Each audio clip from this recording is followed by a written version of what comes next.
I'm Allie. I came out after 20 years of marriage, and I have 3 kids. I'm Melissa, and I have 2 kids, and I came out at 37 after an 11-year marriage. This podcast is about coming out later and the struggles and victories that come with it. When coming out feels like the end of the world, but it's really just the beginning. This is the Lesbian Chronicles.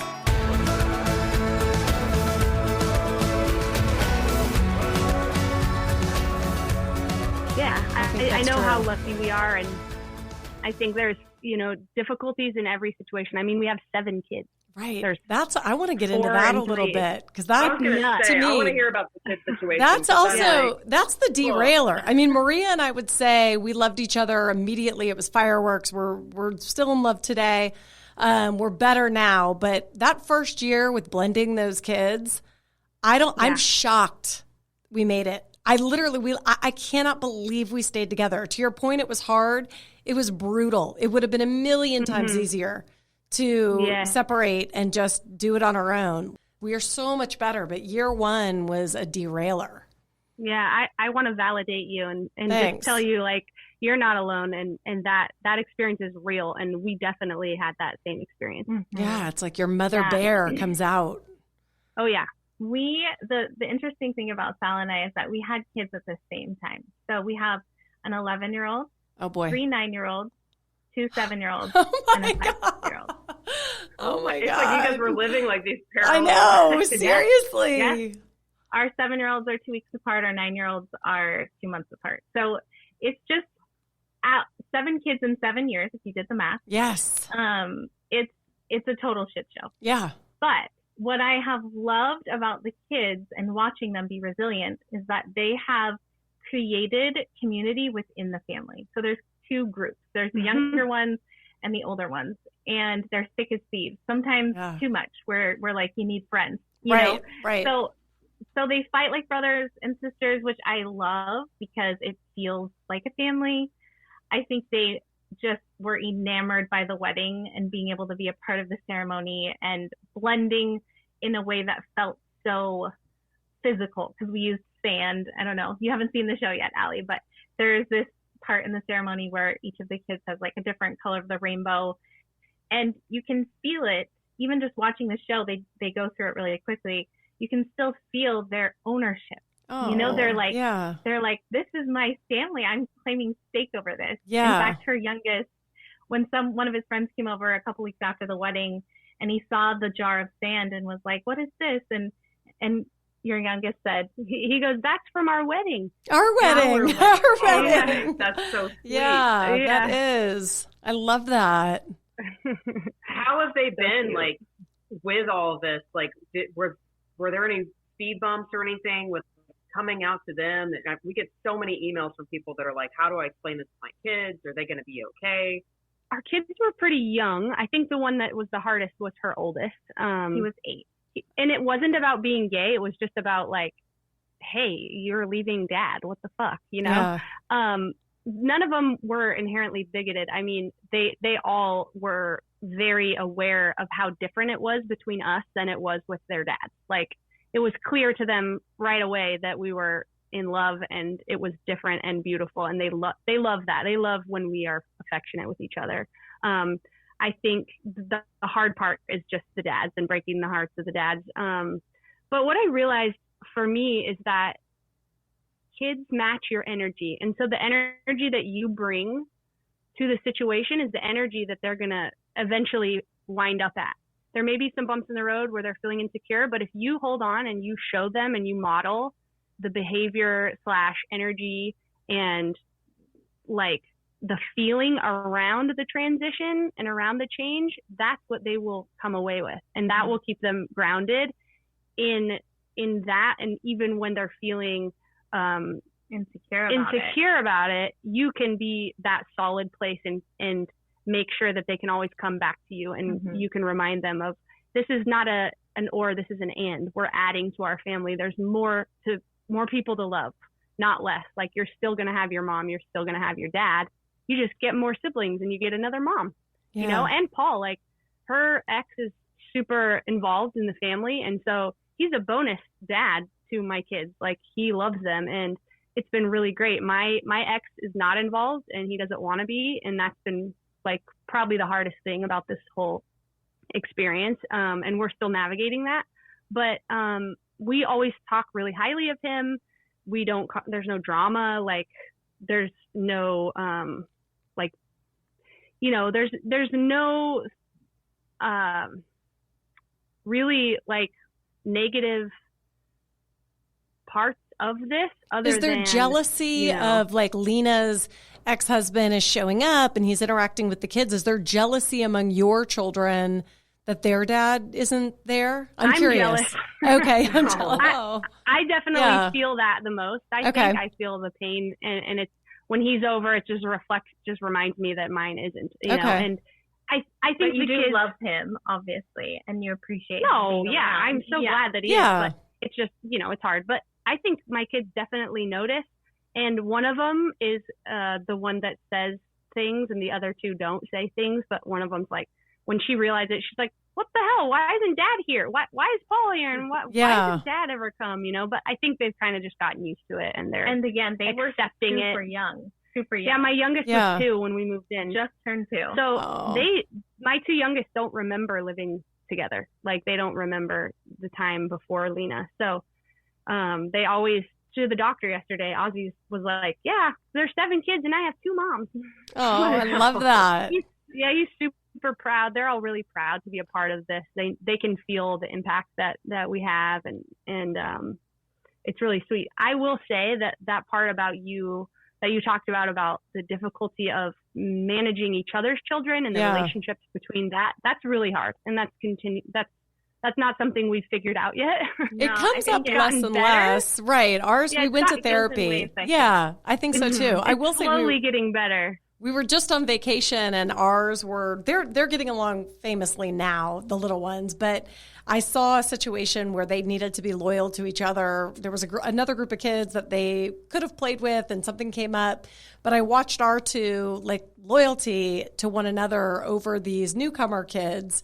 And I don't know, like I did have a sense of like, it is such a gift to give these kids each other because they will have each other. And they look for each other. I mean, it made me feel like, God, I guess the kids are all right. Like, it's not as bad maybe as we originally thought. Yeah. Yeah. I think there's something to be said about our kids being similar ages because we, as far as behavioral management goes, it's pretty universal. We do let some of the older kids stay up later, but like, other than that, everybody's doing the same thing, you know? So we know how to parent that age because we're going through it together. I mean, my oldest is 11, so I have a couple more years experience. Yeah, but my 9-year-old's much more mature than me. Yeah, her 9-year-old, yes, exactly. She's the queen. But I don't know, there's this idea that our therapist told us in the beginning about tandem parenting and how the kids can feed off of each other if we are going against each other. Right. But if we can just agree on the fact that like I will behavioral manage mine and she will manage the behaviors of hers, right, then we can have positive interactions with each other's kids. And so we work really, really hard to do that. Is there a competition? Like you're putting the kids to bed, 7 kids, like our 4 to get down at night is hard. To get 7 kids down, is there ever a feeling of like Maria will sometimes sneak in and do like this extra like kiss to the boys. And then I'm like, now I feel bad that I didn't go back in. Like the kids just saw you. So I got to go in. Like, is there any of that nonsense? We don't have that. Well, we have 2 like master bedrooms and my kids are in one and hers are in the other. Okay. So we just say peace out and I go do mine and she does hers. Yeah. So we say goodbye like at the dinner table or downstairs while they're playing. Okay. And it's worked well for us. I know that can't be how it is forever. They're getting bigger. Like when we move, I don't think it's going to work out that way. So it will be interesting to like change up the bedtime routine. Yeah. But hopefully, you know, we'll have lived together for long enough that it's not weird. I don't know. Yeah. It's so interesting what happens every season, you know, every year or every few months even. It's like something is changing. Someone's going into a different phase. You have to adapt. Becomes more difficult. I have 2 with autism. She has 1 with ADHD. There are dynamics within the family that we've all become accustomed to, but I love watching them grow through their own types of therapy that they're doing. and adapting and being able to manage their behaviors in ways that they hadn't before. So there's, everything ebbs and flows in parenting. Yeah. And what's awesome for me is that it's so different. Like, I don't have a guidebook. I'm raising them so differently than I raised my kids, or than I was raised. And it's really cool to like be so self-aware and be doing work on myself while I'm parenting, because I can be like, oh my God, guys, sorry, I'm PMSing, or like, that wasn't you at all. Yeah. I'm really sorry. Like just doing it so open. And I have a puberty book I'm reading with my 9-year-old. We're talking about feelings all the time. We're talking about divorce and, sexuality, all this stuff that was so taboo for me growing up. I don't remember my parents apologizing very much, like ever on a regular basis. Yeah. And I don't remember them being open about like yesterday, I told my 9-year-old, like me and Lena had an argument and she heard it. And I was like, hey, just so you know, parents fight all the time and it's normal. If parents didn't have arguments, then it wouldn't be healthy, because then somebody wouldn't be like expressing their real feelings, right? And I just want you to know, we always make up. Sometimes you don't see us making up, but we always do. And we love each other. And if you're ever worried about it, you can talk to me. That was never a conversation that would have happened for me. Like I remember being worried as a kid, but not knowing how to talk about it. And so it's just really cool. Like, I feel like leaving the church and coming out has been a gift in that way. Like just being totally vulnerable, starting over, learning along with my kids. Mm-hmm. Yeah. I think that's a really awesome point, because like one of the things that, people are so fearful of leaving and that it's going to harm their kids and everything. But if you think back on like the person that you were when you're trapped in that place that you're not supposed to be, you're not that good parent. Mm-hmm. And I think coming out, it allows you to, like you said, like really reflect on who you are and like your past in ways that I never would have dove into. And then in turn, it's making you a better parent. For sure. So, don't you feel that way too, since you spend less time with your kids, that when they are with you, you're like wanting to carpe diem, like stay with them and be present. Maybe not in the summer. I know, right? But when they're in school, I can get behind that. Right now, I kind of like so stoked that they went to their dad's house. Right. Yeah. 100%. We go through phases. Mine is on my own right now. Yeah. It's hard for sure. It's only week 2 for us. I'm feeling it. Oh, that's right, because your school gets out so late. Yeah. Yeah. Yeah, my friend's there. It's like we've been on summer vacay forever, and she's like, hers are just out. It's good for us. Yeah. Tomorrow. I like it because we live in a touristy town, and so when they go back to school, we've had a few weeks where everyone's been back home and all. So we get the beaches back. We get the beaches to ourselves. Nice. Oh, nice. Yeah. Back to school, which is nice. I gotta say too, on the trailer that somebody's mom, I don't know who it was, but when she's on the couch, I felt such a sweetness from her. I don't know her at all, but like it reminded me so much of my own mom, which is like she loved me so much. This didn't go with what her beliefs are as a Catholic, but it was just like I watched her. I don't know, like your mom reminded me so much of that sadness, but it's also this just kindness. There's a kindness to her that I felt. I don't know if it took her a while to come to terms, but. Well, you will fall more and more in love with her. Okay. Really? Okay. She is definitely the most loved person on the show. I could feel it right then. I mean, I said it just in the 2 seconds she's on the trailer. I felt such sentiment of just, she's somebody who I feel like is trustworthy with any feeling you might have. Yeah. Yeah, that's so cool that you felt that. She and I are besties. Oh, that's very cool. Girl. Okay. I'm the only girl in the family, and we have always been really close. And so when I left the church, it sent us on a new trajectory of like, how are we going to do this? Yeah. Like, and then coming out and splitting up with the family. And it's been a roller coaster. And like the relationship between us has like triumphed.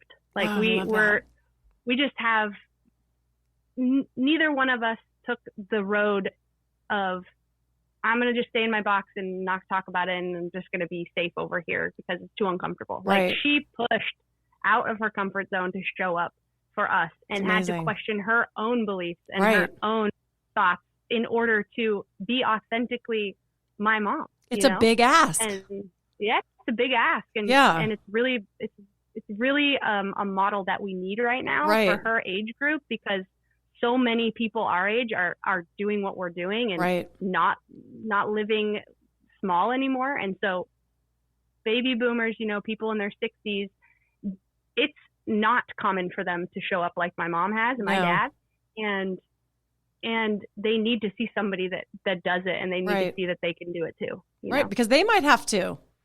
I mean, it's like, to your point, it's happening. It's a choice, though. What about your brothers? Both of you? Like, do you both have siblings?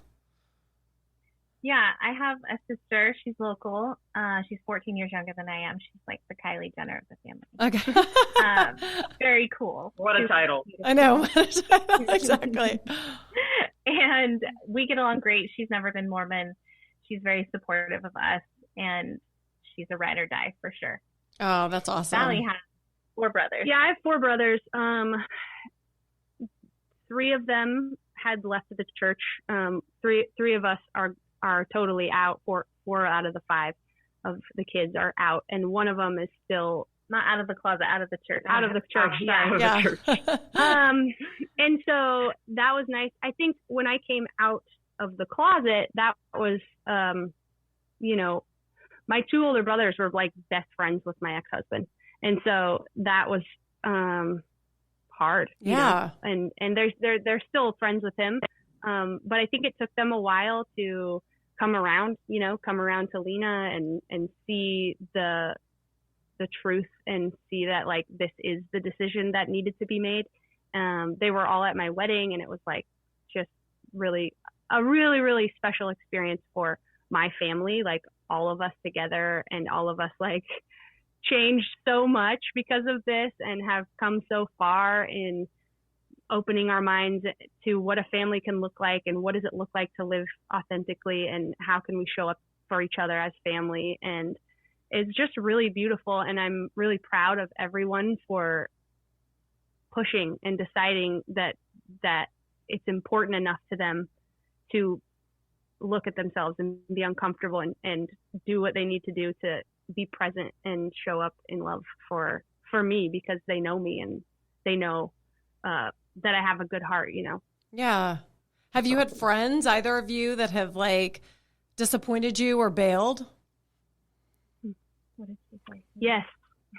Have we had any friends that have ghosted us because of this? Yeah, like just feel like every day there's a new one. Oh God, every day. God. So fucking sad. Yeah. I mean, it's a sifting process. Initially, when we very first came out, I just blocked myself off from the world because I was feeling really mama bear. I wanted to care for the kids and Paul and Shane and Sally and have us all just be like, we were protected. Fragile. We were so fragile, Yeah. In those first year for sure. And then after a year, it was COVID, that's when COVID happened. And so we were like hunkered down anyways. But we started to open up a little bit more with our community, like online or even locally here with people. And it felt like safe enough to put ourselves out there, but it's been very slow and very gradual. And throughout that process, people have shown themselves. Right. And is it Maya Angelou who says, like, when people show you who they are, believe them? Definitely. And that is something that I have kept in my heart this whole time and just tried so desperately to not attach myself to their disappointment, because people are processing my life choices by deciding to marry a woman. Obviously, like, I'm not choosing to be gay. I am gay, but I am choosing to live as a gay woman with another woman, because many of my friends, when they found out I came out, had hopes, high hopes, that I would stay in the church and be celibate.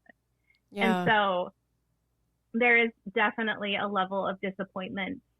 We've been called selfish a lot. So much. Like, Same. all that kind of So stuff. ridiculous. Like, I can't believe you would do that. Like, you should have, done it this way or that way or this timing or whatever. People have all their own opinions. And, Mormons are really passive aggressive. And so there hasn't been a lot of like blatant, like, I think you are this, but like, it's more energetic, and it's also like ghosting, Okay. So it's pretty gradual for the most part. There has been direct conversations. A few direct ones when we when we push when the we're the issue. ones that are like, hey, and then they'll finally say it. But I think that's also a gift too. Like, It is. I ain't got time for that shit. Like, Yeah. I'm moving on, and if you're staying there, I got to keep going. Yeah. So that means we're not, compatible And it opens anymore. up space for better. Yeah. I mean, maybe they were a season of your life. Like we find Totally. with this many kids and each other, I don't have that many Saturday nights that I just want to give out to Exactly. some random. Exactly. And once you know the value of your presence and your Yes. energy, you don't Right. want to give it away to anyone. No Mhm. one. So I Yeah. think that's a It's valuable been- lesson. It lets you filter out the bullshit. Mm-hmm. It's Yeah. been really nice to see us be able to cultivate relationships with people who are real and they're not afraid to have hard conversations. Right. So And different. expose the vulnerable shit that like no one in the church would ever say about themselves. Yeah. Mhm. And meeting people Yeah. together is nice. Like new people that are your couple friends versus, we Yeah. find sometimes that it's nice to like we meet these people and we're like, wow, neither of us knew them before. So that there's some niceness to that too. Totally. What's the name of the Well- podcast? Hes Out. Peace Out. I like that. Thank you. And is it mostly about leaving the Mormon church and all things gay? I think our tagline is helping you peacefully transition out of the church or out of the closet. Or if you're like us, both. Nice. That's Um, awesome. yeah. So Yeah, anyone, it's been a really, really rewarding experience. Like Certainly. having a platform to have our own voice and not have other people tell our story, and also to be able to, be more visible and help other people to have a voice. And Bringing people on who no one in the Mormon church would ever give the time of day. Yeah. yeah. These stories that need to be told that are so real and they exist and they're not an anomaly. Like they exist throughout the community. And that's why the suicide rate in the Mormon church is so high, especially among teens, because there is no space for them. There's no space for queer Mormons at all, Right. especially at BYU. And so our show highlights that too. So it's a good conversation to be had and something that we don't need to shy away from. yeah, it's rewarding also to be able to use our experience and all the pain that we've been through to help others, to not have it all be just like, oh God, I'm glad we got through that. Like we're using our experience and sharing that so other people don't have to suffer as much as we did, or, and create community so that we can have people to lean on, because when you leave the Mormon church, you lose a really, really robust community. And it's hard to lose that. And so it's really important to have a safe space to land when you come out of the closet or out of the church, Yeah. Yeah. That's where you very can feel true. seen and heard and validated and all of that. And the more people that see it, it's like, I love your bravery to like live out loud and let people see, because they'll see you thriving. I know you said we're very privileged. We found each other and you're in a safe space, but I think even more people seeing that this is possible. I mean, even people that just come out, maybe they don't have someone right away or they feel alone, but you can keep, moving the chains, as I would say, towards what you want, the goal. And eventually I think you find it.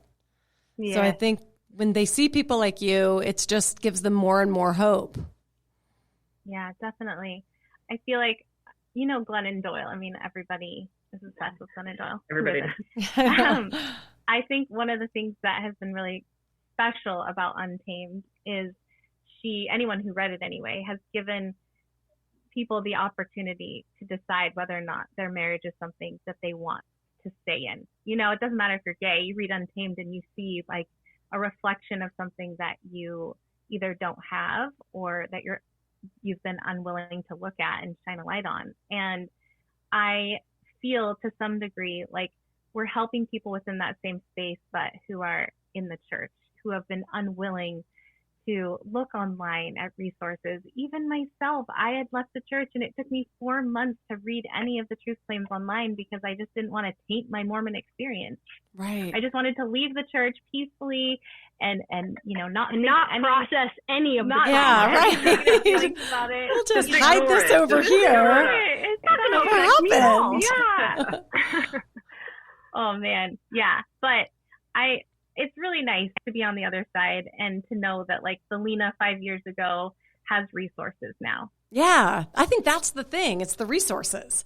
It's the building the community. Yeah. It's to your nature. It's all those things. I call it the toolbox of like, what's in your toolbox to get you through. I say it to my kids. Mm-hmm. I mean, and I think it takes time to build that toolbox, whatever that be, whether it's reading books or having coffee alone. I don't know. Like everybody has a different toolbox, but those resources you kind of continue to build until you're a powerhouse if you go for it.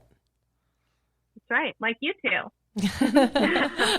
Exactly. 100%. Right. Oh my God. Thank you guys so much. I'm so excited to watch the show. Yeah. Once again, it's Mormon No More. It's on Hulu.